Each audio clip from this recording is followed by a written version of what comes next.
16वीं शताब्दी में बाबर ने उत्तर भारत पे आक्रमण किया और बहुत सारे मंदिरों को तोड़कर नष्ट कर दिया। इसी क्रम में मुगलों ने बाबरी मस्जिद का निर्माण कराया, जिसे राम जन्मभूमि का स्थल माना जाता है। रामचंद्र की अयोध्या में राम मंदिर के अवशेष मिले। कई पुरातात्विक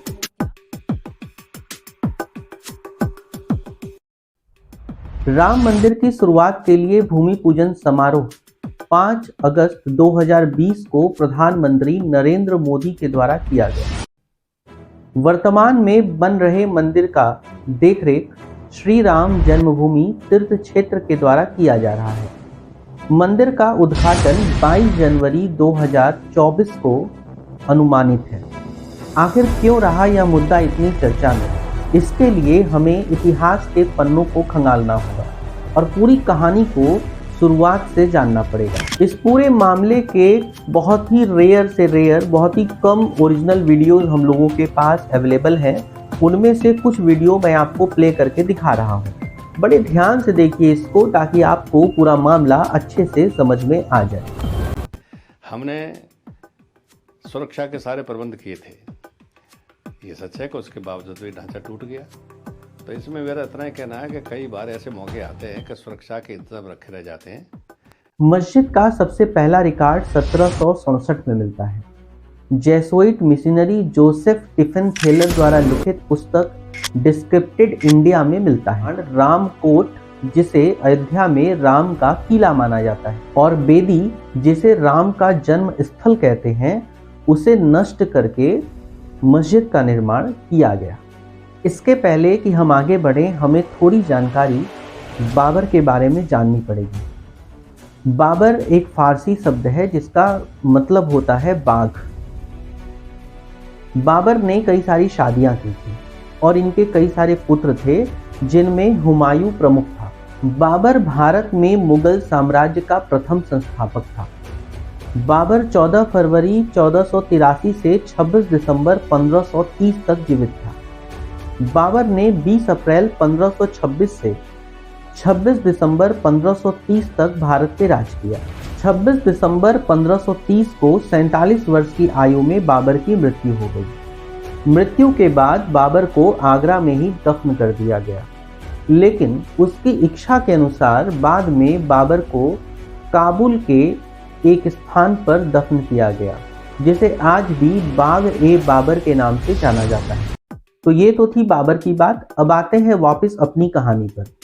ऐसा माना जाता है कि बाबरी मस्जिद का निर्माण बाबर की सेना कमांडर का एक बहुत ही प्रमुख सेना कमांडर, जिसका नाम था मीर बाकी, के कहने पर 1528 में किया गया। 19वीं सदी से यह मामला विवादों में रहा, जिसकी प्रमुख चर्चाएं निम्नलिखित हैं। मंदिर और मस्जिद विवाद को लेकर के पहली हिंसा अयोध्या में 1853 में रिकॉर्ड की गई, जब निर्मोही अखाड़े ने यह दावा पेश किया कि मस्जिद का निर्माण मंदिर को तोड़ करके किया गया है। कई लोगों ने कहा कि यह भाजपा का या तथाकथित किसी पार्टी का प्रोपेगेंडा है, लेकिन तत्कालीन मुख्यमंत्री कल्याण सिंह ने इसके बारे में बताया कि कांग्रेस सरकार की समय से भी इस मुद्दे पे काफी सारी चर्चाएं रहीं और काफी सारी चीजें हुई। आइए देखते हैं इन्होंने क्या कहा। 92 को तो अंतिम परिणति थी। ढांचा टूटने का असर कब शुरू हो गए थे? जबकि वहां पर मूर्ति की स्थापना रामलला की हुई थी। किसका शासन था दोनों जगह? कांग्रेस। उसके बाद फिर ताला खोला गया रामलला की पूजा अर्चने के लिए, खुदा की इबादत के लिए नहीं। सरकार किसकी थी? केंद्र में कांग्रेस की, उत्तर प्रदेश में कांग्रेस की। उसके बाद वहां शिलान्यास हुआ, तो शिलान्यास मस्जिद का नहीं हुआ, शिलान्यास हुआ था मंदिर बनाने का। किसके जमाने में हुआ? सरकार कांग्रेस की थी केंद्र में, सरकार कांग्रेस की थी उत्तर प्रदेश के अंदर। फैजाबाद जिला गैजेट 1905 के अनुसार 1855 तक हिंदू और मुस्लिम साथ साथ उसी स्थान पर अपनी इबादत और पूजा किया करते थे। ब्रिटिश शासन में एक ऐसी व्यवस्था की गई थी कि मुस्लिम मस्जिद के अंदर जाकर के इबादत किया करते थे और हिंदू उसी मस्जिद के बाहर एक बने स्थान पर अपना पूजा पाठ किया करते थे। 1885 में महंत रघुवर दास ने जिला अदालत में अपनी एक पिटीशन लगाई जिसमें उन्होंने मस्जिद के अंदर पूजा करने की अनुमति मांगी। 1934 में एक छोटी हिंसा के दौरान मस्जिद के गुंबद को नुकसान पहुंचा, जिसकी भरपाई बाद में वहां के तत्कालीन ब्रिटिश सरकार के द्वारा कराई गई। 1949 में कुछ हिंदू वर्गों के द्वारा मस्जिद के अंदर राम की मूर्ति स्थापित की गई, जिसकी वजह से मुस्लिम आक्रोश में आ गए और उन्होंने मस्जिद के अंदर इबादत करने से इनकार कर दिया।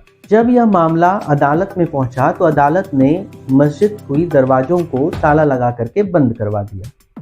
1950 में गोपाल सिंह विसारद के एक अर्जी के द्वारा, एक पिटीशन के द्वारा अदालत ने मस्जिद के अंदर बने मंदिर में पूजा करने के लिए इजाजत दे दी।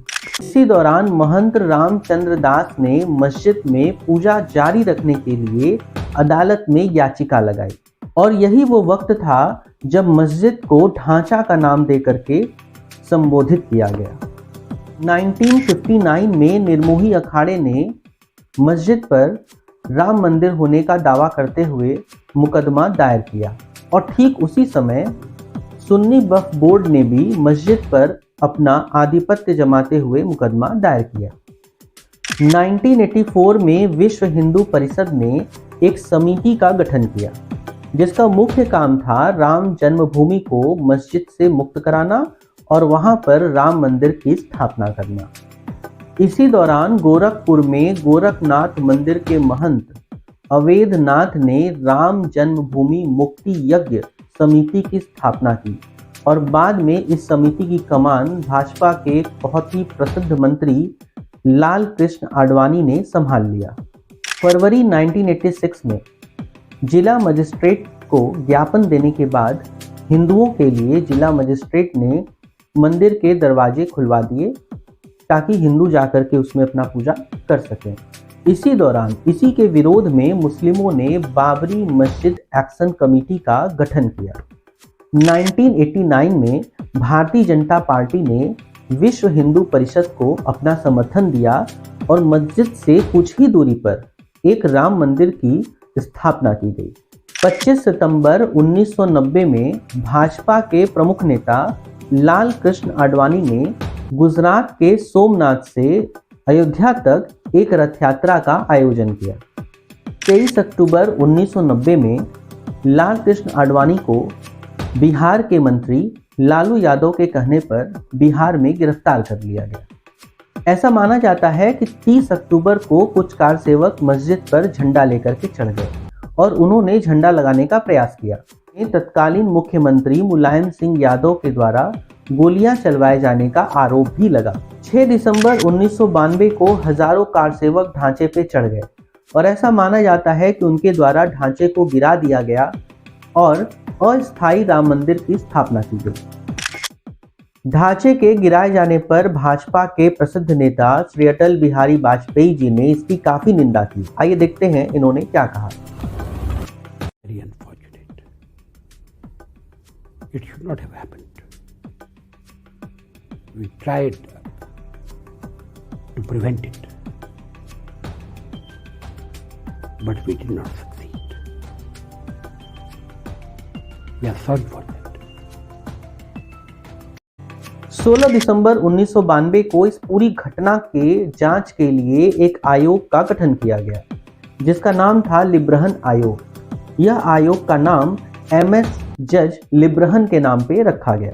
तत्कालीन उत्तर प्रदेश के मुख्यमंत्री कल्याण सिंह ने लिब्रहन आयोग के रिपोर्ट पर अपनी क्या राय दी। कमीशन की रिपोर्ट के बारे में 2 शब्द कहने हैं। जिस रिपोर्ट को तैयार करने में लिब्रहन साहब ने 17 साल लिए, ये 17 दिन में तैयार हो सकती थी। 17 साल तक पैसा बर्बाद हुआ, 8 करोड़ रुपया खर्च हो गया। 1994 से 1997 तक हाई कोर्ट में यह मुकदमा चला, जिसके दौरान 49 लोगों को दोषी करार दिया गया। 2001 में विश्व हिंदू परिषद ने इस बात की घोषणा की कि मार्च 2002 तक विश्व हिंदू परिषद राम मंदिर जरूर बनवा लेगा। 2002 में भाजपा के प्रमुख नेता अटल बिहारी वाजपेयी ने राम मंदिर समिति का गठन किया, जिसका मुख्य उद्देश्य इस पूरे विवाद को समाप्त करना और लोगों के बीच सामंजस्य बैठाना था। कई लोगों ने इस पूरे मामले को एक सोची समझी साजिश बताया, लेकिन तत्कालीन मुख्यमंत्री कल्याण सिंह ने इसको पूरी तरह से खारिज कर दिया। आइए देखते हैं इन्होंने क्या कहा। साजिश बिल्कुल नहीं थी। ये सैकड़ों साल से करोड़ों हिंदुओं की कुचली गई भावना का स्वतः विस्फोट। 27 फरवरी 2002 बहुत सारे कार सेवक ट्रेन से वापस आ रहे थे, यात्रा कर रहे थे। इस दौरान गोधरा पे उन पे हमला हुआ, जिसे गोधरा कांड के नाम से जाना जाता है। अप्रैल 2002 में हाई कोर्ट में 3 जज की पीठ ने विवादित ढांचे के लिए सुनवाई प्रारंभ की। मार्च से अगस्त 2003 तक भारतीय पुरातत्व सर्वेक्षण ने विवादित स्थल की खुदाई की और बहुत सारे सबूत इकट्ठे किए। मिले हुए सबूत से विशेषज्ञों ने यह माना कि मस्जिद के नीचे से मिले सबूत मंदिर होने के अनुमान की पुष्टि करते हैं। कल्याण सिंह ने ऐसे 3 उदाहरण दिए जिसके द्वारा उन्होंने यह बताने की कोशिश की कि कैसे काफी सुरक्षा के बावजूद जो घटनाएं होनी होती हैं वो हो सकती हैं। अमेरिका के राष्ट्रपति कैनेडी की सुरक्षा के पक्के इंतजाम थे, लेकिन घटना घटित हो गई। श्रीमती इंदिरा गांधी की सुरक्षा के पक्के इंतजाम थे, लेकिन घटना घटित हो गई।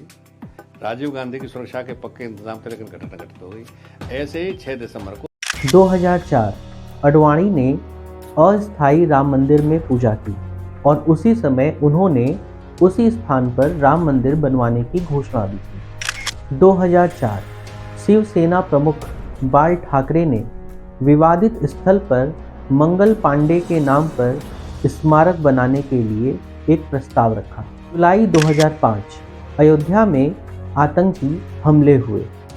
20 अप्रैल 2006 कांग्रेस ने ढांचे को गिराए जाने की साजिश पहले से रची हुई बताई और कांग्रेस ने इसका आरोप भाजपा, बजरंग दल, आरएसएस और शिवसेना के ऊपर। लोगों ने इसे सोची समझी राजनीति कहा, लेकिन तत्कालीन मुख्यमंत्री कल्याण सिंह ने इसे पूरी तरह से खारिज कर दिया।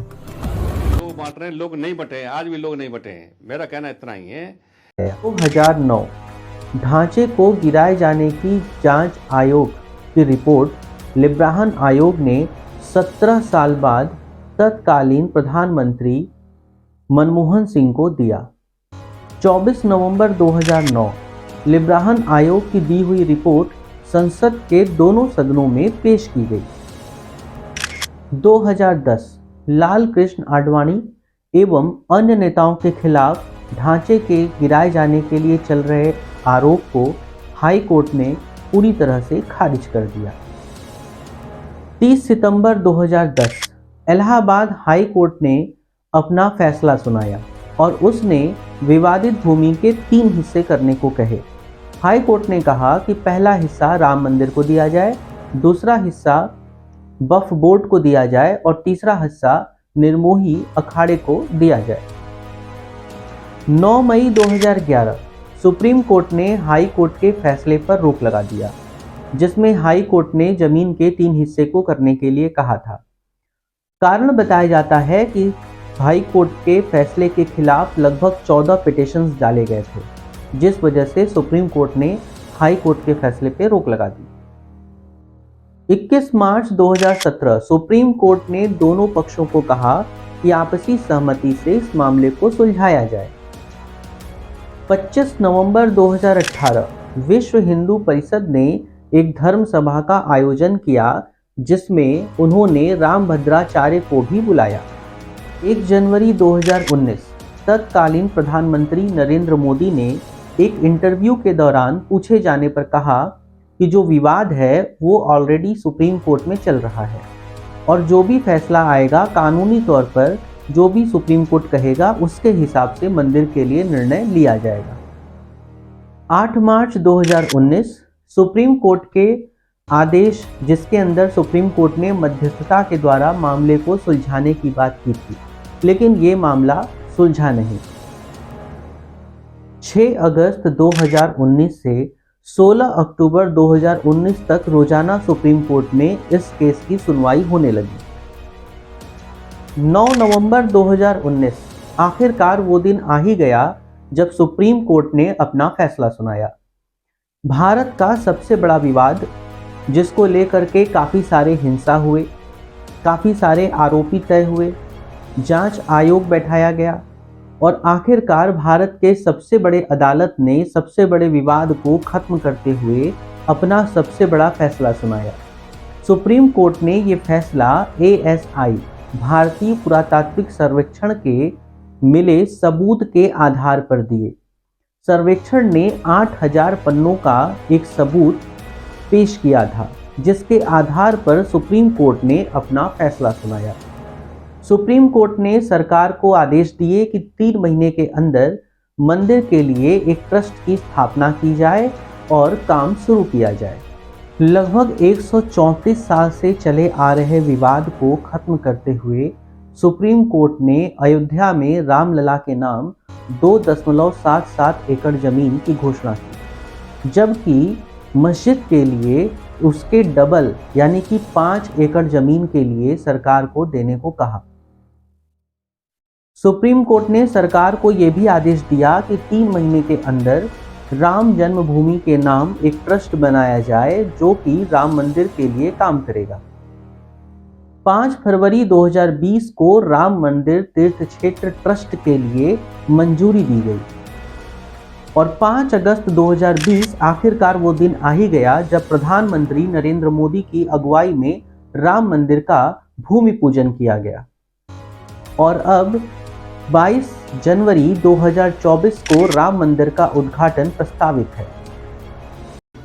तो ये थी डेट बाय डेट क्रम से अयोध्या मामले की पूरी जानकारी और इस तरह से भारत की सबसे बड़ी अदालत ने भारत के सबसे बड़े विवाद को खत्म करते हुए अपना सबसे बड़ा फैसला सुना दिया और अयोध्या के राम को राम की अयोध्या वापस कर दी गई।